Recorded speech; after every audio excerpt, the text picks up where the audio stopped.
ஹல்லேலூயா. எல்லாரும் சந்தோஷமா இருக்கிறீங்களா? கர்த்தருடைய பரிசுத்த நாமத்துக்கு ஸ்தோத்திரம். கர்த்தருடைய பிரசன்னம் நம்ம மத்தியில் இருக்கிறது. கர்த்தர் உங்களை ஆசீர்வதிப்பாராக. ஆமேன். இன்றைய நாளில் நாம் எடுத்துக்கொள்ள போகிற வேத தியானத்துக்கென்று எடுத்துக்கொள்ள போகிற வசனம் ரூத் 1வது அதிகாரம் 16வது வசனம் 17வது வசனத்தை ஒருவர் எடுத்து நாம் வாசிக்க கேட்போம்.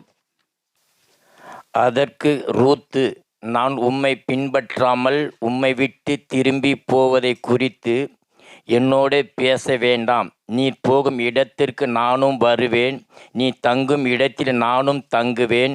உம்முடைய ஜனம் என்னுடைய ஜனம், உம்முடைய தேவன் என்னுடைய தேவன். நீ மரணமடையும் இடத்தில் நானும் மரணம் அடைந்து அங்கே அடக்கம் பண்ணப்படுவேன். மரணமே அல்லாமல் வேறு ஒன்று உம்மை விட்டு என்னை பிரித்தால் கர்த்தர் அதற்கு சரியாகவும் அதற்கு அதிகமாகவும் எனக்கு செய்ய கடவார் என்றாள். ஆமேன். ஹல்லேலூயா. இந்த வசனத்துல நாம் பார்க்கிறோம், முதல் வசனத்துல என்ன பார்க்கிறோம்? ஒரு மனதை பார்க்கிறோம். தேவன் எப்படி இந்த ஒரு மனதை கட்டளையிடுகிறார், இவர்களுக்கு எப்படி ஒரு மனம் வந்தது, அடுத்தது இவர்கள் யார், இவர்கள் எங்கே இருந்து வருகிறார்கள். ரூத் 1வது அதிகாரத்துல 1-2 வசனங்களை நாம் வாசிக்க கேட்போம். நியாயாதிபதிகள் நியாயம் விசாரித்து வரும் நாட்களில் தேசத்திலே பஞ்சம் உண்டாயிற்று. அப்பொழுது யூதாவில் உள்ள பெத்லெகேம் ஊரானாகிய ஒரு மனுஷன் தன் மனைவியோடும் 2 குமாரோடும் கூட மோவாப் தேசத்துக்கு போய் சஞ்சரித்தான். அந்த மனுஷனுடைய பேர் எலிமெலெக், அவன் மனைவி பேர் நகோமியா. அவனுடைய 2 குமாரில் ஒருவன் பேர் மக்லோன், மற்றொருவன் பேர் கிலியோன். யூதாவில் உள்ள பெத்லெகேம் ஊராகிய எப்ராத் திரளாகிய அவர்கள் மோவாப் தேசத்திற்கு போய் அங்கே இருந்து விட்டார்கள். ஆமேன். ஹல்லேலூயா. இந்த வசனத்துல பார்க்கும்போது ரூத்தும் நகோமியும் எப்படி வந்தாங்கன்னு நம்ம பார்க்கும் பொழுது அவங்க நகோமியும் எலிமெலேக்கும் யூதா தேசத்துல பெத்லெகேம்ல அவங்க வாழுறாங்க. முதல்ல யூதாவில் ஏன் பஞ்சம் ஏற்பட்டது? அந்த பஞ்சத்தை நாம் பார்க்கும் பொழுது அது சாதாரண ஒரு பஞ்சம் தான் ஏற்பட்டு இருக்கிறது. ஆனால் நகோமி பாருங்க, இங்கேருந்து போகும்போது நிறைவுள்ளவர்களாக அவங்க போயிருக்கிறாங்க. ஆசீர்வாதம் இருக்கிறதா அவங்களுக்கு. ஆனால் அங்கே போன உடனே அடுத்து நம்ம தொடர்ந்து பாருங்க வசனத்தை நாம் வாசிக்கிறோம். அவங்க கணவர் இறந்து போய்விடுகிறார். ஏன் இறந்து போகிறாரு? அவங்க போன தேசம் எந்த தேசங்க? மோவாப் தேசமா. பார்த்தீங்களா? மோவாப் தேசம் எப்படிப்பட்ட தேசம் தெரியுமா? கர்த்தர் அருவருக்கிற தேசம். லோத்துவினோட வம்சத்தில் வந்த தேசம் அந்த தேசம். அது மாத்திரமல்ல, அந்த தேசத்தில் பலி கொடுக்குறாங்க பிள்ளைகளை. மோளேக்கு கடவுளை விக்கிரகத்துக்கு வணங்குறவங்க, கொள்ளையாடுகிறவங்க. அவங்க இஸ்ரவேல் ஜனங்களை ஒடுக்குறவங்களாம் இருக்கிறாங்க. அடுத்ததாக இஸ்ரவேல் ஜனங்களை அவங்க முன்னேற விடாதபடி அவங்க என்ன பண்ணுவாங்களாம்? ஒடுக்கினே இருப்பாங்களாம், கொள்ளையாடுறவங்க. இது தேவனுக்கு பிரியமில்லாத காரியம். ஆனால் இவங்க என்ன காரியம் பண்ணுகிறாங்க? வேறு எந்த தேசத்துக்காக போனாலும் பரவாயில்ல, அவங்க தேவன் கர்த்தர் அருவருக்கிற தேசத்துல அவங்க நகோமி போயிருக்கிறாங்க பாருங்க. இது தேவனுக்கு பிரியமில்லாத, தேவன் மனஸ்தாபப்படுகிறார். வசனத்துல நம்ம பார்க்கும் பொழுது எலிமெலேக்கு இறந்து விடுகிறார். எவ்வளவு ஒரு பரிதாபமான சூழ்நிலை பாருங்க. தன் பிள்ளைகள் மீது அவள் மனஸ்தாபப்படுகிறார். என் ஜனங்கள் அறிவில்லாமையால் சங்காரமாகிறார்கள், வார்த்தை இல்லை அவர்கள் மத்தியில. பார்த்தீங்களா? தேவன் நம்ம மேல ஒரு கண்ணோக்கமா இருக்கிறார். என்னுடைய பிள்ளைகள் ஒருபோதும் வெட்கப்பட்டு போக கூடாது. ஆமேன். கரங்களை தட்டி தேவனுக்கு நன்றி சொல்லுவோம். பாருங்க, நம்மளை அப்படிதான் அவர் வாழ வைக்கிறார். தம்முடைய ஒரே குமாரனான இயேசு கிறிஸ்துவை அவர் நமக்கு கொடுத்து அவருடைய ரத்தத்தால் ஒவ்வொரு நாளும் மீட்டு கொள்ளும்படி நமக்கு பரிந்து பேசி கொண்டிருக்கிறார். நாம் ரட்சிக்கப்படுது நோக்கம் அதுதான். நல்ல சொத்து இருக்கலாம், சுகம் இருக்கலாம், நல்ல நம்ம வீடு வாசல் எல்லாம் இருக்கலாம். இந்த உலகத்தார் ஜனங்க அப்படித்தான் இந்த ஞானத்துல வாழறாங்க, அழிந்து போகிறாங்க. எத்தனை மரண கோலங்கள் ஏற்படுகிறது, எத்தனை அநேகமான பஞ்சங்கள் ஏற்படுகிறது, கொள்ளை வியாதிகள் ஏற்படுகிறது, தீவிரவாதங்கள் ஏற்படுகிறது, துப்பாக்கி சூடு ஏற்படுகிறது, வாலிப பிள்ளைகள் சிறு வயதில் இறக்கிறார்கள். ரொம்ப கஷ்டமான சூழ்நிலைகள் உண்டாகிறது பாருங்க. ஏன்னா இந்த உலகம் பிசாசின் கையில கொடுக்கப்பட்டிருக்கிறது. அதுக்கு தான் நம் தேவன் எச்சரிக்கை பண்ணுகிறார். எல்லாம் நமக்கு எல்லாம் நிறைவா இருக்கலாம், ஆனா தேவனுடைய அன்பு இருக்கிறதா, தேவனுடைய பாதுகாப்பு இருக்கிறதா, அதை தான் தேவன் நம்மிடத்தில் பார்க்கிறார். ஹல்லேலூயா. அப்படி வரும்பொழுது 2வது பாருங்க, இவங்க மோவாப் தேசத்துல தன்னுடைய கணவர் இறந்துட்டாங்க. இறந்த பிறகு இவங்க என்ன செஞ்சிருக்கணும்? எச்சரிப்பா இருந்திருக்கணும். ஐயோ, தேவன் நம்ம மேல கோபமா இருக்கிறார், மறுபடியும் தேவன் நம்மளை ஆசீர்வதிப்பார் அப்படின்னு சொல்லி அவங்க என்ன பண்ணிருக்கணும்? அவங்க திரும்பி வந்திருக்கணும். ஆனால் அவங்க வராமல் அங்கே என்ன பண்ணுறாங்க, அந்நிய ஸ்திரீயான பிள்ளைகளை அவங்க கட்டி கொடுக்குறாங்க பாருங்க, திருமணம் செய்து கொடுக்குறாங்க. தேசத்து பெண்களை அவங்க திருமணம் செய்து கொடுக்குறாங்க. இது அதை விட கொடுமை, துணிகரமான பாவம். அப்போ அங்கே இருக்கிற அந்த பிள்ளைகளை கட்டி கொடுக்கும்போது 2 ஆண் பிள்ளைகளும் இறந்து போகிறாங்க. யார் அந்த 2 ஆண் பிள்ளைகளும் பார்க்கும்போது மக்லோன், கிளியோன். பார்த்தீங்களா, நல்ல அழகான ஆண் பிள்ளைங்களை கொடுத்துக்கிறாங்க. நம்ம பிள்ளைங்க ரட்சிக்கப்படணுமே, நம்ம பிள்ளைங்க மறுபடியும் நம்ம யூத தேசத்துக்கு போகலாமே அப்படி என்று சொல்லி அவங்க நினைக்கவே இல்லை. அவங்க இருதயத்தில் ஒரு யோசனை வரல பாருங்க. ஏன் இதற்கு காரணம் நீங்க யோசித்து பார்த்தீங்களா? அனுதினமும் தேவனுடைய ஜெபம் இல்லாத வாழ்க்கை, தேவனுடைய வேத வசனத்தை அவங்க படிக்காம இருந்தது, தேவனை தொழுது கொள்ளாமல் இருந்த வாழ்வு, ரட்சிப்பை பலப்படுத்தாமல் புதுப்பிக்காமல் இருந்த வாழ்வு. ஒரு நாள் பிசாசு அவங்களை தொடுகிறான் பாருங்க. கர்ஜிக்கிற சிங்கம் போல எவனை விழுங்கலாம் என்று சொல்லி வகை தேடுகிற ஜனங்கள் இருக்கிறார்கள், வகை தேடுகிற பிசாசு இருக்கிறார்கள். கெட்ட ஆலோசனைகள், நித்திய வழிக்கு போக முடியாதபடி அவருடைய பிள்ளைகள் பாருங்க இறந்து போகிறாங்க. நாமும் அப்படித்தான் இருக்கணும் பாருங்க. நம்மளுடைய ஜனங்கள், உறவினர்கள், நம்முடைய சொந்த பந்தங்கள் எல்லாம் அவர்களுக்காக தினந்தோறும் ஜெபிக்க வேண்டும். கர்த்தராக இயேசு கிறிஸ்து என்ன சொல்கிறார்? உங்களால முடியாது, ஆனால் பிதாவாகிய கர்த்தராலே எல்லாம் ஆகும். ஆமென். அடுத்ததாக பாருங்க, அப்பதான் நொகோமி மனம் திரும்பி தன்னுடைய இருதயத்துல அவங்க தேவரை நினைத்து பார்த்து 6வது வசனத்துல அவங்க சொல்றாங்க, கர்த்தர் தம்முடைய ஜனங்களை சந்தித்து அவருக்கு ஆகாரம் அருளினார் என்று அவள் மோவாப் தேசத்திலே கேள்விப்பட்டு தன் மருமக்களோடு கூட மோவாப் தேசத்திலிருந்து திரும்பி வரும்படி எழுந்து யார் கூட வராங்க? மருமக்களோடு வராங்க. அப்பதான் அவங்க இருதயம் திருப்பப்படுது. ஆனாலும் எப்படி வராங்க? நான் தேவனை தொழுது கொள்ள போகிறேன், என் மருமக்களோடு நான் தேவனை கர்த்தருக்கு ஆதாயப்படுத்த போகிறேன் அப்படின்ற எண்ணமே இல்லை பாருங்க அவங்களுக்கு. அப்படி வந்து கொண்டிருக்கும் போது 11வது வசனத்துல நான் பார்க்கிறோம், அதற்கு நகோமி, என் மக்களே நீங்கள் திரும்பி போங்கள், என்னோட ஏன் வருகிறீர்கள்? உங்களுக்கு புருஷராகும்படி இனிமேல் என் கர்ப்பத்திலே எனக்கு பிள்ளைகள் உண்டாகுமோ?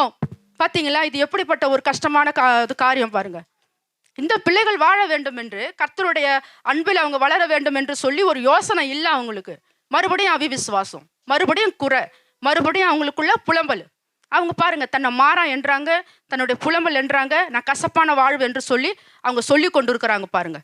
ஆனா அந்த மருமகள், ஒரு மருமகள் மக்களுடைய மனைவி ஒருபால் போய்விட்டாங்க. ரொம்ப கஷ்டமான சூழ்நிலை. இப்போ நான் சொன்னபடித்தான் பாருங்க, நம்முடைய உறவினர்களுக்காக, நம்முடைய சகோதர சகோதரிகளுக்காக, குடும்பங்களுக்காக, நம்முடைய நகரங்கத்தில் இருக்கிற ஜனங்களுக்காக அழிந்து போகாதபடி அவர்களுக்காக நாம் ஜெபிக்க வேண்டும். மரித்து போனால் எங்க போவாங்க? நம்ம யோசனை பண்ணி பார்த்தோமா? நரகத்துக்கு தான் போவாங்க. ஏன்னா பிசாசனோட ஆளுகை இருக்கிறதுனால அவங்க நரகத்துக்கு போய்விடாதபடி ஊக்கமா அவர்களுக்காக நாம் ஜெபிக்க வேண்டுமா? ஆமே. அது தொடர்ந்து வரும்போது பாருங்க, அப்ப 16வது வசனத்திலும் 17 வசனத்திலையும் நம்ம படிச்சோம் பாருங்க. இப்ப எப்படி அந்த ஒரு மனம் வந்தது? ரூத்து நகோமி கூட வராங்க. நம்ம நினைப்போம் கொர்பையிலிருந்து எவரிக்கு போற மாதிரி ஒரே பஸ் எடுத்து யூதாவுக்கு வந்துட்டாங்கன்னு நினச்சின்னு இருப்போம், நம்ம பெத்லகேமுக்கு வந்துட்டாங்கன்னு நினச்சின்னு இருப்போம். எத்தனை கஷ்டங்கள் வந்திருக்கும் பாருங்களேன், எத்தனை துன்மார்கள் கூட அவங்க பரிகாசங்கள் வந்திருப்பாங்க பாருங்க. அவங்களுக்கு துர்மார்க்கர்கள் வந்து அவங்கள வந்து கேலனம் பண்ணியிருப்பாங்க, பரியாசக்காரர்கள் வந்திருப்பாங்க, பாவம் இச்சை தொடுகிற மனுஷர்கள் வந்திருப்பாங்க. அந்த புள்ள வாலிப புள்ள பாருங்க, ஒரு 16-17 வயசு இருக்கும் வாலிப புள்ள. ஆனா அவங்க பாருங்க எப்படி ஒரு ஊக்கமா, எப்படி ஒரு நல்ல சமாதானத்தோடு நகோமியோடு வராங்க. அவங்க அடுத்ததாக என்ன செய்றாங்க அவங்க பாருங்க, வரும்பொழுது அவங்க வந்து வர வழியில அநேகமான இருள்கள் இருக்கும், பசி இருந்திருக்கும், மயக்கம் இருந்திருக்கும், பயம் இருந்திருக்கும், குற்ற பழி இருந்திருக்கும், தடுமாற்றம் இருந்திருக்கும், அநேக வேதனைகள் இருந்திருக்கும், அவங்களுக்கு அநேகமான சஞ்சலங்கள் இருந்திருக்கும். நான் புது ஊருக்கு போக போறேனே, யூதா என்பது எனக்கு எப்படிப்பட்ட தெரியாதே, நான் ஒரு அசுத்தம் நிறைந்தவளே, நான் எப்படி நான் போக போறேன் அப்படி என்று சொல்லி எல்லாம் அவர்கள் இருதயத்தில் ஒரு அங்கலாய்ப்பு இருந்திருக்கும் பாருங்க. ஆனாலும் நகோமி கூட அவங்க ஏன் ஒரு மனா போறாங்க? ஏன் ஒரு மனா போறாங்க தெரியுமா உங்களுக்கு? ஆஸ்தியை பார்த்தாங்களா? அந்தஸ்தை பார்த்தாங்களா? எதை பார்த்தாங்க? அவங்க கூட இருக்கிற ஏதாவது உப்பு பொருள், சொத்து, சுகாதாரம், ஏதாவது வந்து அவங்க வீடு வாசல், இல்லை அவங்களுக்கு ஏதாவது வந்து எதிர்காலத்தில் அவங்களுக்கு ஏதாவது பொருளாதாரம் வச்சிருக்கிறாங்களா? இல்லை அவங்கக்கிட்ட ஆள் பலம் திறமை இருக்குதா? இல்லை. நகோமிட்ட இருந்த யாரை பார்த்ததுங்க? கர்த்தராக மெய் தேவனை பார்த்தாங்க. கரங்களை தட்டி நாம் தேவனுக்கு நன்றி சொல்லுவோம். இதுதாங்க அவங்களுக்கு. கர்த்தராக இயேசு நம்மோடு கூட இருப்பதே நித்திய ஜீவன், அவர் இருப்பதே நமக்கு சமாதானம், வாழ்வு. ஹல்லேலூயா. நகோமியோடு இருந்த தேவனைத்தான் அவர்கள் பார்த்தார்களாம். அவங்க எத்தனை நாள் பசியோட இருந்திருப்பாங்க, எத்தனை நாள் அவங்க சோர்ந்து போயிருந்திருப்பாங்க, எவ்வளோ பேர் அவங்கள தாக்கி இருப்பாங்க பார்த்தீங்களா? அப்போ அந்த சூழ்நிலையில் அவங்க வந்து தேவனை அவங்க பிடித்து கொண்டாங்களாம். ஆனால் நம்ம சபையை தேவன் பாருங்க சாட்சியாய் சொல்லுகிறார். இப்போ பாருங்க, கடந்த வருஷத்துல 24 தேவன் பாருங்க, தேவனை ஆராதிக்கும்படி நமக்கு தேவன் நல்ல சுகபலன் தந்தாராம் பாருங்க. தேவனை ஆராதிக்கும்படி கர்த்தர் அவர்களுக்கு ஒவ்வொருவருக்கும் நல்ல ஆரோக்கியம் கொடுத்தார். நமக்கு நல்ல வசதி வாய்ப்பு இந்த தேசத்துல கொடுத்தாரு பாருங்க. நம்முடைய சகோதர சகோதரிகள் சபை கூடுதலை விட்டு விடாதபடி பாதுகாத்து கொண்டாங்களாம். நம்முடைய சகோதர சகோதரிகள் குடும்பங்கள், தாய்மார்கள், முதியவர்கள், தகப்பன்மார்கள், பிள்ளைகள், வாலிப பிள்ளைகள், சிறு பிள்ளைகள் எல்லோரும் எப்படி இருந்தார்கள் பாருங்க. தேவனுக்கு நல்ல பலி செலுத்துவார்கள், கர்த்தருக்கு உரிய பலிகளை கொடுத்தார்களாம், டிராக்ஸ் ஊழியங்களை செய்தார்கள், அநேக ஆத்துமாக்களை ஆதாயப்படுத்தினார்களாம். கடந்த வாரம் திருமண காரியத்தில் கூட அவர்கள் எப்படி ஒருத்தர் கூட உட்கார முடியல பாருங்க. எல்லோரும் முக மலர்ச்சியாய், சந்தோஷமாய், சமாதானமாய், நல்ல ஆண்டவர் வேலைகளை இழுத்து போட்டுக்கொண்டு என்னுடைய சகோதரி, என்னுடைய சகோதரன், கரங்களை தட்டுங்க தேவனுக்கு. ஹல்லேலூயா. தேவனுடைய நாமம் மகிமை அடைவதாக. ஆமென். அப்படி அவர்கள் சொல்லி கொண்டு வந்திருக்கிற நேரத்துல நகோமி கிட்ட வந்து ஒரு இருதயத்துல அவங்களுக்கு தேவனை ஒரு ஆலோசனை கொடுக்கிறார். அப்ப அவங்க என்ன சொல்றாங்க, என்னை மாறான் என்று சொல்லி கொண்ட நான் சர்வ வல்லவருடைய தேவனை நான் ரூத்தோட நான் ஒரு மனமா வரேன் என்று சொல்லி அவங்க வந்து கொண்டுறாங்க. அப்ப பாருங்க, நகோமி என்ன செய்யறாங்க பாருங்க, ஏற்கனவே அவங்க விசுவாசமா பேசினாங்க பாருங்க.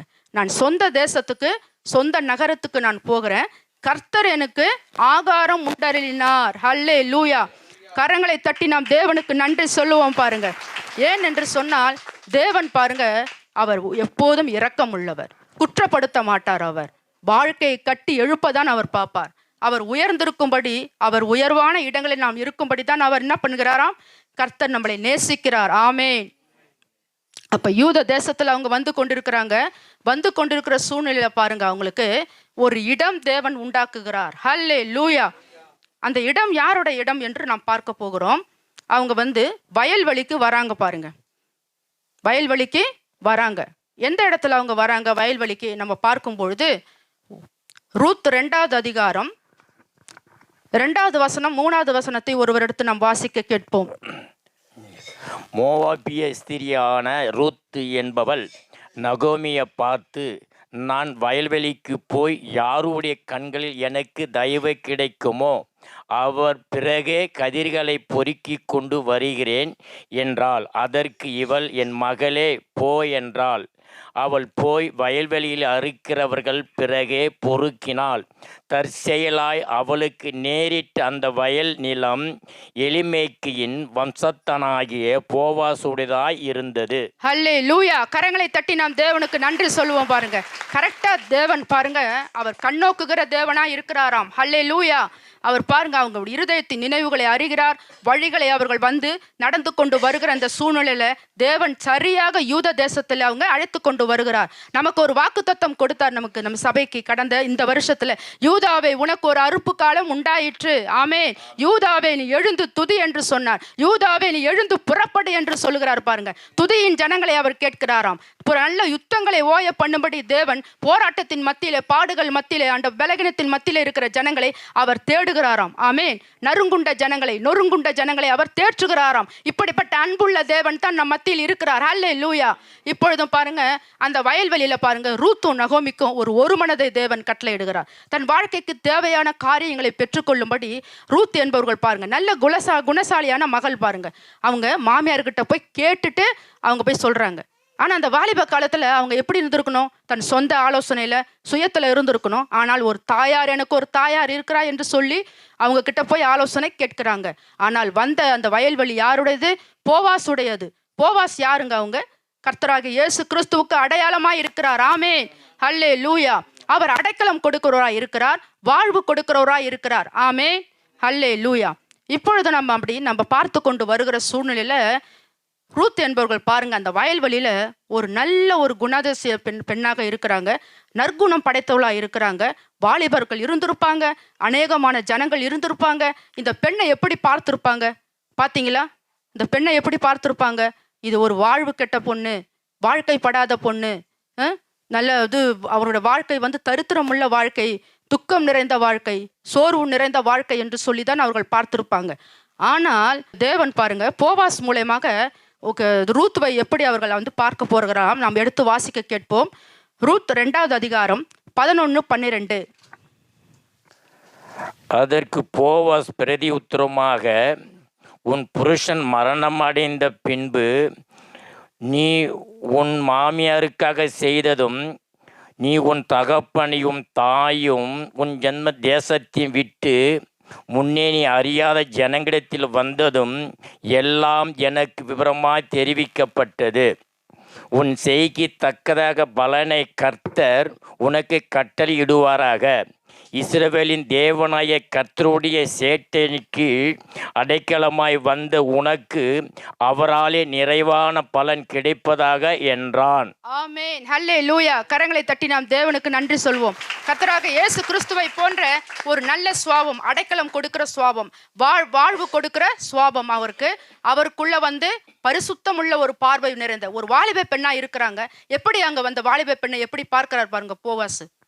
பரிசுத்த பார்வையாய் தன்னுடைய தங்கையை போல, சகோதரனை போல, தாயை போல, தகப்பனை போல அவர் பார்க்கிறார். ஹல்லேலூயா. அப்போதான் அவர் சொல்றாரு பாருங்க சாட்சி வாழ்க்கை. ஏனென்றால் அவர்களுக்கு ஒரு உணவு இல்லை, உறைவிடம் இல்லை, அவர்கள் தங்குவதற்கு ஒரு இடம் இல்லை, அவர்களுக்கு ஒன்றுமே இல்லாத ஒரு வெறுமையான சூழ்நிலை.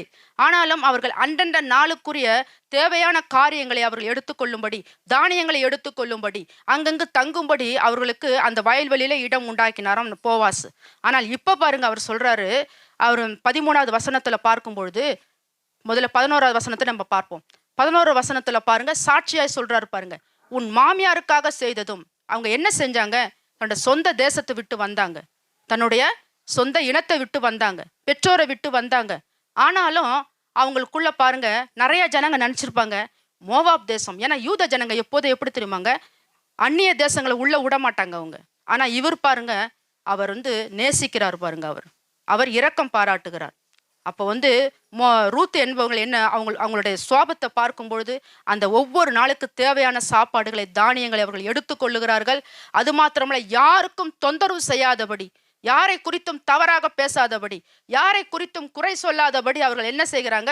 தன்னுடைய மாமியார் எனக்கு போதும், மாமியாருக்குள் இருக்கிற தேவன் எனக்கு போதும், நித்திய சமாதானம் எனக்கு போதும், நல்ல பாதுகாப்பு எனக்கு போதும், இந்த இடத்துல நான் வந்து ஒரு நற்குணம் உள்ளவளாய் நான் வாழ வேண்டும் என்று சொல்லி அவர்கள் என்ன பண்றாங்கன்னா, அந்த வயல்வெளியில அவங்க வந்து வேலைக்காரிகளோடு, ஊழியக்காரர்களோடு, அநேக ஆண்கள் இருந்திருப்பாங்க, அநேக பெண்கள் இருந்திருப்பாங்க. எப்படி பேசியிருப்பாங்க அவங்கள இந்த சூழ்நிலை நாம் பார்க்கிறோமா?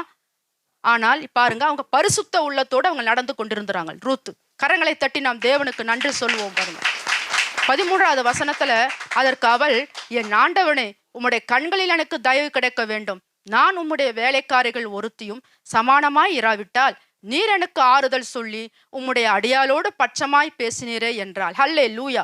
நாமும் தேவனிடத்தில் அப்படித்தான் நம்ம ஒவ்வொரு நாளும் நன்மை செய்கிற காரியங்களுக்கு நம் தேவனுக்கு அனுதினமும் நன்றி சொல்ல வேண்டும். நல்ல சரீர ஆரோக்கியம், நல்ல பலன், நல்ல உறவு, நல்ல பாதுகாப்பு, நம் பிள்ளைகளோட சமாதானம், பிள்ளைகளோட பாதுகாப்பு நமக்குள்ள இருக்கிறது. பார்த்தீங்களா? நம் தேவனுக்கு அனுதினமும் நன்றி சொல்ல வேண்டும். மோசே அதுதான் ஒரு வந்து பழைய ஏற்பாட்டில் யாத்திராகமத்தில் சொல்லுகிறாரு பாருங்களேன், கர்த்தாவே உம்முடைய கண்களில் எனக்கு தயவு உண்டாகட்டும், அப்ப இளைப்பாறுதல் உனக்கு நீ தருவேன் என்று தேவன் சொல்றாரு.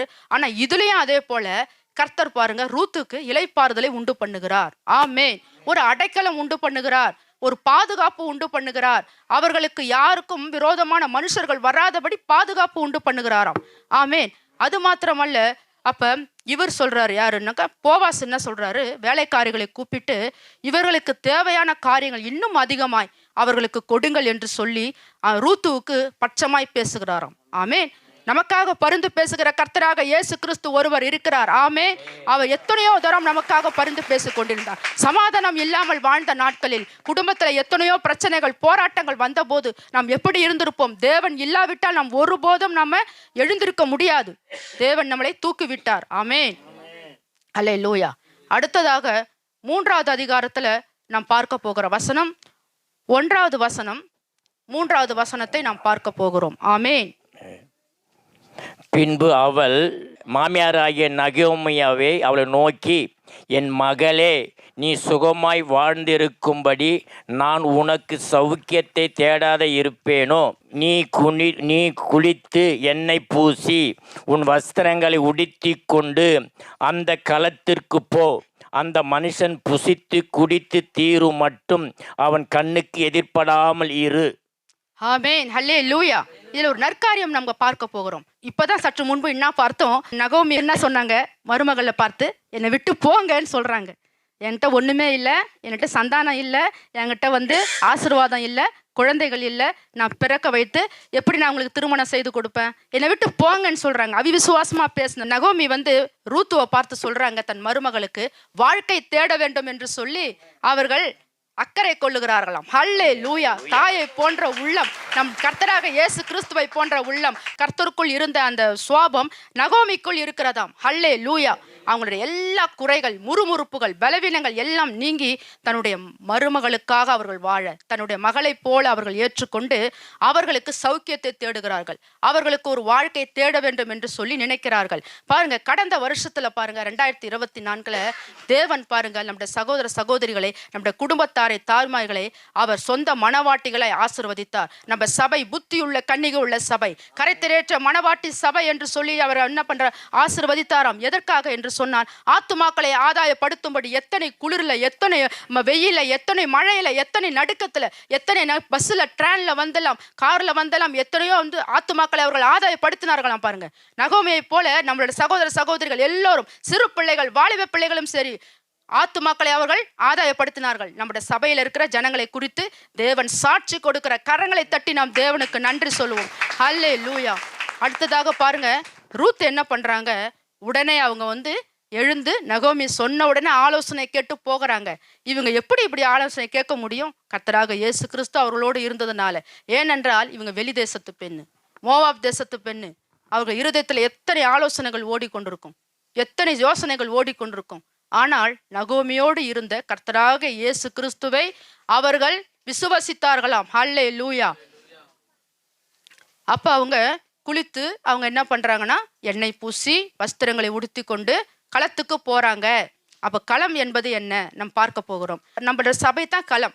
இந்த வருஷத்துல பாருங்க, தேவன் நமக்கு கொடுத்த வாக்கு தத்தங்களை, ஒவ்வொருவருக்கும் ஒவ்வொரு வாக்கு தத்தங்களை நாம் நினைவு கூற வேண்டுமா. ஹல்லேலூயா. அதை நாம் பிடித்து கொண்டு ஒவ்வொரு நாளும் நாம் ஜெபிக்க கர்த்தர் அவர் ஏவுகிறார். ஆமென். இப்ப அடுத்ததாக நம்ம பார்க்க போகிறோம். இப்ப இந்த வசனத்துல பாருங்க, அலங்காரத்தோடு அவங்க போறாங்க. அவங்க எப்படிப்பட்ட அலங்காரத்தோடு அவங்க போறாங்க, நம்ம அதை பார்க்க போகிறோம். அந்த களத்துக்கு போகும்போது அங்க யார் இருக்கிறா, உங்களுக்கு யாருக்கா தெரியுங்களாங்க? களத்துல யார் இருக்கிறாங்க? போவாஸ். ஆமென். அப்ப போவாஸ் யாருங்க? கர்த்தராக இயேசு கிறிஸ்துவுக்கு அடையாளம். அது எப்படிப்பட்ட அலங்காரத்தோடு அவங்க போறாங்க? இச்சைகள் தூண்டுகிற அலங்காரம் அல்ல, அசுத்தங்களும் அது மனுஷர்கள் கவரக்கூடிய அலங்காரம் இல்லை. அவர்கள் கர்த்தருக்கு பிரியமான பரிசுத்த அலங்காரத்தோடு அவர்கள் போகிறார்களாம். ஆமென், ஹல்லேலூயா. கரங்களை தட்டி நாம் தேவனுக்கு நன்றி சொல்லுவோம். 1 பேதுரு 3வது அதிகாரம் 3வது வசனம் 4வது வசனத்தை நாம் வாசிக்க கேட்போம். மயிரை பின்னி பொன்னான ஆபரணங்களால் அணிந்து உயர்ந்த வஸ்திரங்களை உடுத்தி கொள்ளுதலாகிய புறம்பான அலங்கரிப்பு உங்களுக்கு அலங்காரமாய் இராமல் அழியாத அலங்காரமாய் இருக்கிற சாந்தமும் அமைதியிலும் உள்ள ஆவியாகி இருதயத்தில் மறைந்து இருக்கிற குணமே உங்களுக்கு அலங்காரமாக இருக்க கடவது. அதுவே தேவனுடைய பார்வையில் விலையேற பெற்றது. ஆமென், ஹல்லேலூயா. பாருங்க, இப்படிப்பட்ட ஒரு பரிசுத்த அலங்காரத்தோடு போகிறோம். எந்த அலங்காரத்தோடு நம்ம பார்த்தோம்? மறைந்திருக்கிற குணமே. ஹல்லேலூயா. சாந்த குணம், அதுவும் கீழ்ப்படிதல் உள்ள ஒரு குணம். அந்த குணத்தோடு தான் அவங்க உள்ளார்ந்த ஒரு இருதயத்தை போவாஸ் பார்த்திருக்கிறார். ஆமென். இப்போ அதனால பார்த்தது நிமித்தம் அவங்க போவாஸ் என்ன செய்யறாங்களா, ரூத்து 3வது அதிகாரம் 10-11. அதற்கு அவன், மகளே, நீ கர்த்தரால் ஆசீர்வதிக்கப்படுவாயாக. நீ தரித்தீரும் ஐஸ்வர்யவான்களுமான வாலிபர்களின் பிறகே போதகத்தினால் உன் முந்தின நற்குணத்தை பார்க்கிலும் உன் பிந்திய நற்குணம் உத்தமாயிருக்கிறது. இப்போது மகளே, நீ பயப்படாதே, உனக்கு வேண்டியது எல்லாம் செய்வேன். நீ குணசாலி என்பதை என் ஜனமாகிய ஊரெல்லாம் அறிவார்கள். ஆமென், ஹல்லேலூயா. போவாஸ் பாருங்க, இவங்க கிட்ட பார்த்த ஒரு சாட்சியான வாழ்க்கை என்ன பாருங்க. இவங்க கிட்ட இருக்கிற குணத்தை எப்படி பார்க்கிறாருனாக்கா, குணசாலியான பெண்ணா இருக்கிறாங்க, நற்குணம் நிறைந்தவர்களா இருக்கிறாங்க, ஆசீர்வதிக்கப்பட்ட ஒரு மகளா இருக்கிறாங்க, அவங்க திருப்தி உள்ள ஒரு மகளா இருக்கிறாங்க. அவங்க பார்க்கும் பொழுது நகோமியோடு கீழ்ப்படிதலோடு உள்ள ஒரு மகளா இருக்கிறாங்க. ஆமேன். அப்ப தேவன் பாருங்க அவர்களை எப்படி ஆசீர்வதிக்கிறார். இருதயத்தின் யோசனைகளை அவர்கள் அறிந்துதான் ஆசீர்வதிக்கிறார். நாம அப்படித்தான். 1 தெசலோனிக்கேயர் 5வது அதிகாரம் 16-22. எப்பொழுதும் சந்தோஷமாயிருங்கள், இடைவிடாமல் ஜெபம் பண்ணுங்கள், எல்லாவற்றிலும் ஸ்தோத்திரம் செய்யுங்கள். அப்படி செய்வதே கிறிஸ்து இயேசுவுக்குள் உங்களை குறித்து தேவன சித்தமாயிருக்கிறது. ஆவி அவித்து போடாது இருங்கள், தீர்க்க தரிசனங்கள் அற்பமாய் எண்ணாது இருங்கள். எல்லாவற்றையும் சோதித்து பார்த்து நலமானதை பிடித்து கொள்ளுங்கள். பொல்லாங்கை தோன்றுகிற எல்லாவற்றையும் விட்டு விலகுங்கள். ஆமேன். ஹல்லேலூயா.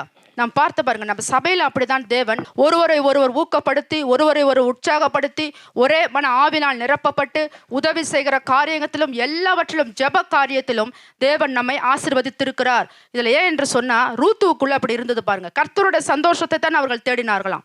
அதுதான் உடனே கீழ்ப்படிந்தவர்கள் எங்க போயிருக்கிறாங்க? களத்துக்கு போயிருக்கிறாங்க. ஆமேன்.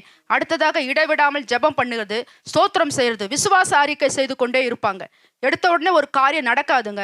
நீ சொன்ன உடனே அவங்களுக்குள்ள அந்த இருதயத்தில் அந்த குணாதிசயம் வராது. எப்படி வந்தது? கர்த்தராக இயேசு கிறிஸ்து அவர்களோடு இருந்ததுனால வந்தது. அடுத்தது ஆவியை அவித்து போடாதிருங்கள். ஆவியை அவித்து போடாமன்னா ஆவியில் அனலா இருப்பதாம். ஹல்லேலூயா. நம் சபையில அப்படித்தான் ஜாமக்காரிகளை தேடுகிறார். விண்ணப்பங்களை ஏறெடுக்கிறவர்கள், துதிக்கிறவர்கள், நல்லா ஜெபிக்கிறவர்கள், சபையை பாதுகாக்கும்படி ஜெபிக்கிறவர்களாய் இருக்க நம் சபையில தேவன் தேடுகிறார். தீர்க்க தரிசனங்களை அற்பமாய் எண்ணாதிருங்கள். கடந்த வருஷத்துலாம் பாருங்க, பாஸ்டர் கொடுத்த வார்த்தைகளை நாம் பெற்றி கொண்டு ஒவ்வொரு வாரமும் ஒவ்வொரு நாளும் அதை விசுவசித்து அதை நாம் ஒவ்வொரு நாளும் கர்த்தரோட நாம மகிமையட நடக்க வேண்டும் என்று சொல்லி தேவன் விரும்புகிறார். ஆமேன். எல்லாவற்றையும் சோதித்து பார்த்து நலமானதை பிடித்து கொள்ளுங்கள். ரூத்து இதை தான் செஞ்சாங்க பாருங்க. எல்லாவற்றையும் பார்த்து அந்த அநேக காரியங்கள் அங்கே நடந்திருக்கும், அநேக சோதனைகள் வந்திருக்கும், நான் சொன்னபடி தான் சற்று முன்பு. ஆனால் அவர்கள் வந்த வழியில பார்க்கும்போது, அங்கு வந்த வயல்வெளியில இருக்கும்போது கூட இருந்த அந்த நகோமி கூட இருந்த போவாசு கூட எதை பிடித்து கொண்டார்கள்? நலமானதை பிடித்து கொண்டார்கள், நல்வாழ்வை பிடித்து கொண்டார்கள். நல்ல நகோமி கூட இருந்த கர்த்தராக இயேசு கிறிஸ்துவோட அன்பை அவர்கள் பிடித்து கொண்டார்களாம். ஆமேன். பொல்லாங்கை தோன்றுகிற எல்லாவற்றையும் விட்டு விலகுங்கள். பொல்லாங்குக்கு அவங்க விலக்கி காத்து கொண்டாங்க. எதிர்த்து பேசாம, கோபப்படாம, எரிச்சல் படாம, சோர்ந்து போகாம, எல்லாவற்றையும் அவங்க ஒரு சந்தோஷ மனதோடு, ஏற்றுக்கொள்ளுகிற மனதோடு, விட்டு கொடுக்கிற மனதோடு, நல்ல பொறுமையோடு, தாழ்மையோடு அவங்க செயல்பட்டாங்களாம். ஆமேன். நம்முடைய சபையிலும் தேவன் அப்படிதான் நம்ம சகோதர சகோதரிகளை, வயதானவர்களை, முதியவர்களை, சிறு பிள்ளைகளை, வாலிப பிள்ளைகளை அப்படிதான் அவர் செயல்படுத்துகிறார். ஆமேன். அப்ப போவாஸ் பாருங்க, இந்த குணங்களை அவங்க பார்த்த பிறகு ரூத் 3வது அதிகாரம் 10வது வசனம் 11வது வசனத்தை எடுத்து நாம் வாசிக்க போகிறோம். அதற்கு அவன், மகளே, நீ கர்த்தரால் ஆசீர்வதிக்கப்படுவாயாக. நீ தரித்திரும் ஐஸ்வர்யமான வாலிபர்களின் பிறகு போதகத்தினால் உன் முந்தின நற்குணத்தை பார்க்கிலும் உன் பிந்தின் நற்குணம் உத்தமாயிருக்கிறது. இப்போது மகளே, நீ பயப்படாதே, உனக்கு வேண்டியபடி எல்லாம் செய்வேன். நீ குணசாலி என்பதை என் ஜனமாகிய ஊர் எல்லாரும் அறிவார்கள். ஆமென். ஹல்லேலூயா. பாருங்க, போவாஸ் என்பவர் நான் சொன்னேன் கர்த்தராக இயேசு கிறிஸ்துவுக்கு அடையாளம். அவர் பார்த்த பார்வை, அவர் பார்த்த விதத்தை பார்க்கும்போது இயேசு கிறிஸ்துவுக்குள் இருந்த ஒரு நல்ல குணநலம், உதவி செய்கிற குணம், ஆசீர்வதிக்கிற குணம், அடைக்கலம் கொடுக்கிற குணம், வாழ்வை கொடுக்கிறவர் அவர் குணம். ஆனால் ரூத்துக்கிட்ட பார்க்கும்போது அவங்க அந்த குணத்தை பார்க்கிறார். அவர் ரூத்துக்கிட்ட குணத்தை பார்க்கும் பொழுது அந்த வாலிப வயதுல, இந்த வயசுல பாருங்க, ரூத் அவங்க நல்ல நற்குணம் படைச்சவர்களாக, நல்ல விசுவாசத்தை நாம் பார்த்தோம், சந்தோஷமா இருந்தாங்க, நலமானதை பிடித்து கொண்டாங்க. அதனால போவாஸ் என்ன செய்கிறார் பாருங்க, நான் உனக்கு வேண்டியதெல்லாம் செய்கிறேன் என்று சொல்றார். ஹல்லேலூயா. கரம் தட்டி நாம் தேவனுக்கு நன்றி சொல்லுவோம். போவாஸ் பாருங்க, அவங்க என்ன சொல்றாங்களா, அவளோ, நான் உன்னை திருமணம் செய்து கொள்ள போகிறேன்னு சொல்றார். ஹல்லேலூயா. அப்ப யாரை திருமணம் செய்து கொள்ள போகிறார் போவாசுங்க? ரூத்துவை. இப்ப பாருங்க, வெறுமையா இருந்த ரூத்து, வாழ்வே இல்லாமல் இருந்த ரூத்து, வயல்வெளியில தானியங்களை பொறுக்கி கொண்டிருந்த ரூத்து, அவங்க எப்படி இருந்தாங்களா? அவங்க இப்ப எப்படி ஆக போறாங்க? போவாசுக்கு மனைவியாய் ஆக போறாங்க. யாருக்குங்க மனைவி? போவாசுக்கு மனைவி ரூத்து மனைவி ஆக போறாங்க. அப்ப எந்த நிலத்துல? போவாசனுடைய நிலத்துல அவங்க தானியம் பொறுக்கி வந்த அவர்கள் இப்ப இழந்து போன எல்லாவற்றையும் தேவன் கர்த்தராக இயேசு கிறிஸ்துவை போல அவர் பெற்றுக்கொள்ள போறாங்க. ஆமேன். ஹல்லேலூயா. புறஜாதியாய் வந்தாங்க, ஒரு அசுத்தம் நிறைந்த தேசமா இருந்தது. அந்த தேசத்தை வெறுக்கிற ஜனங்களா இருந்தது. ஆனால் இவருடைய குணம் எப்படின்னா, யூத தேசத்தை போன்று ஜெபிக்கிற ஒரு மகளாக, சந்தோஷம் ஒரு மகளாக, நல்ல ஒரு பாதுகாப்பு உள்ள ஒரு நற்குணம் உள்ள மகளாக இருந்ததுனால, கீழ்ப்படிந்ததுனால, நகோமியோட வார்த்தைக்கு அவங்க கீழ்ப்படிந்து அவங்க செயல்பட்டதுனால அவங்களுடைய வாழ்க்கை இப்போ எப்படி ஆகிடுது? ஒரு ஆஸ்திக்காரனுடைய, ஒரு அந்தஸ்துக்காரனுடைய, ஒரு நல்ல ஒரு பரிசுத்தம் உள்ள ஒரு போவாசனுடைய மனைவியாக அவங்க போவாசுடைய மனைவியாக மாற்றினாங்க. இப்பொழுது போவாசு அவங்களை திருமணம் செய்து கொள்ளுகிறார். அவங்க என்ன வாக்கு கொடுக்கிறார் போவாஸ் என்று சொன்னால் பார்க்கும்போது, நான் பெரியவர்களோடு கலந்து பேசி நான் உன்னை திருமணம் செய்து கொள்ளுகிறேன். ஹல்லேலூயா. அப்படியே அவங்க 13வது வசனத்தை எடுத்து நாங்கள் வாசிக்க போகிறோம். ரூத் 4வது அதிகாரம் 13வது வசனம். போவாஸ் ரூத்தை விவாகம் பண்ணினான். அவள் அவனுக்கு மனைவியானாள். அவன் அவளிடத்தில் பிரவேசித்த போது அவள் கற்பந்தரித்து ஒரு ஆண் பிள்ளை பெற கர்த்தர் அனுகிரகம் பண்ணினார். ஆமென். ஹல்லேலூயா. கரங்களை தட்டி நாம் தேவனுக்கு நன்றி சொல்லுவோம். பாருங்க, இவங்க எப்படிப்பட்ட சூழ்நிலை இருந்தாங்க. வாழ்க்கை இழந்து போன சூழ்நிலை, பட்டு போன சூழ்நிலையில் இருந்தாங்க. அவங்க ஒரு ஆண் துணை இல்லாத ஒரு வாழ்க்கை, தரித்திரத்தில் இருந்த ஒரு வாழ்க்கை, பலவீனத்தில் இருந்த வாழ்க்கை. நம் கர்த்தராக இயேசு கிறிஸ்து நமக்காக நீதிமான்களை அல்ல, அவர் பாவிகளையே தேட வந்தார். நோயற்றவனுக்கு அல்ல, நோயுற்றவனுக்கே தேடி வந்தாராம். பலவான்களை அல்ல, பலவீனர்களே அவர் தேடி வந்தாராம். செல்வந்தர்களை அல்ல, அவர் யாரை தேடி வந்தாராம்? ஏழ்மையானவர்களை, தரித்திரர்களை தேடி வந்தாராம். ஹல்லேலூயா. தரித்திரராய் இருந்த ரூத்துவை பார்த்து அவர் என்ன, போவாஸ் பாருங்க திருமணம் செய்து கொள்ளுகிறார் என்று சொல்றாரு பாருங்க. கர்த்தராக இயேசு கிறிஸ்து அப்படித்தான். நாம் ரட்சிப்பை ஒரு சாதாரணமாக நினைக்க கூடாது. ஜெப வாழ்வு என்று சொல்லி நாம் சாதாரணமாக நினைக்க கூடாது. கர்த்தரோடும் அறை வீட்டுக்குள்ள அவருடைய மனவாட்டியை போல ஜெபிக்க ஜெபிக்க ஜெபிக்க ஜெபிக்க, துதிக்க துதிக்க துதிக்க துதிக்க, அவருடைய நாமத்தை பாட பாட பாட நாம் என்ன செய்கிறோம்? தேவன் நம்மளை பலப்படுத்தி கட்டி எழுப்பி சாட்சி வாழ்க்கை உண்டு பண்ணுகிறார். நம்முடைய குடும்பம் செழிக்கும்படி, நம்முடைய வீடு வாசல்கள் மாத்திரமல்ல, எதிர்கால நம்முடைய வருகையின் காலத்துல எதிர்நோக்குகிறார், நம்மை அவர் ஆசிர்வதிக்கிறார். இப்ப பாருங்க, அவர்களுக்கு என்ன பாக்கியம் உண்டாகிறது யாருக்காவது தெரியுங்களுங்க? ரூத்துவுக்கு இப்போது ஒரு பாக்கியத்தை தேவன் கொடுக்கிறார். ஓபேத்தை அவர்கள் பெற்றெடுக்கிற பாக்கியம் உண்டாகிறது. அடுத்ததாக என்ன பாக்கியம் உண்டாகிறது? கர்த்தராக இயேசு கிறிஸ்துவின் சந்ததி அவருடைய சந்ததியில் பிறக்கிறாராம். ஹல்லேலூயா. கரங்களை தட்டி, அதுதான் நமக்கு சந்தோஷமான நித்திய ஜீவன் உள்ளவார் வாழ்வு. ஆமென். தாவீது பாருங்க அந்த வம்சத்துல தான் பிறந்தார். ஆனால் சங்கீதம் 78:4 நாம் வாசித்து முடிக்க போகிறோம். பின்வரும் சந்ததியான பிள்ளைகளுக்கு நாங்கள் அவைகளை மறைக்காமல் கர்த்தரின் துதிகளையும் அவருடைய பலத்தையும் அவர் செய்த அவருடைய அதிசயங்களையும் விவரிப்போம். ஆமென். ஹல்லேலூயா. கரங்களை தட்டி நாம் தேவனுக்கு நன்றி சொல்வோம். தேவனுடைய சித்தம் இதுதான் நமக்கு தேவன் கொடுக்கிறார். ஹல்லேலூயா. நாம் பெற்றுக்கொண்ட ரட்சிப்பை நம்மோட அவர் போக விடுவதற்கு அவர் விடமாட்டார். அது தினமும் இன்றைக்கு நாம் ஜெபிக்கிற ஜெபம் நம்முடைய சந்ததிகளுக்கும் தலைமுறைகளுக்கும் அவருடைய அதிசயங்களை நாம் சொல்லி விவரிக்க வேண்டுமாம். ஏனென்றால் வருகையின் காலம் சமீபமாய் இருக்கிறது. நாம் அவரோடு கூட மகிமையின் மேகங்களே நாம் எடுத்துக்கொள்ள போகிறோம். ஹல்லேலூயா. நித்திய வாழ்வில நாம் பங்கு பெற போகிறோமோ. ஆமென். ஹல்லேலூயா. கர்த்தர் நமக்கும் அப்படித்தான் புது வாழ்வை கொடுத்து நம்மை உயர்த்தி இருக்கிறார். ஆமென். ஹல்லேலூயா. கர்த்தருக்கு நாம் நன்றி சொல்வோம். கரம் தட்டி நாம் தேவனை மகிமைப்படுத்தலாம். ஹல்லேலூயா.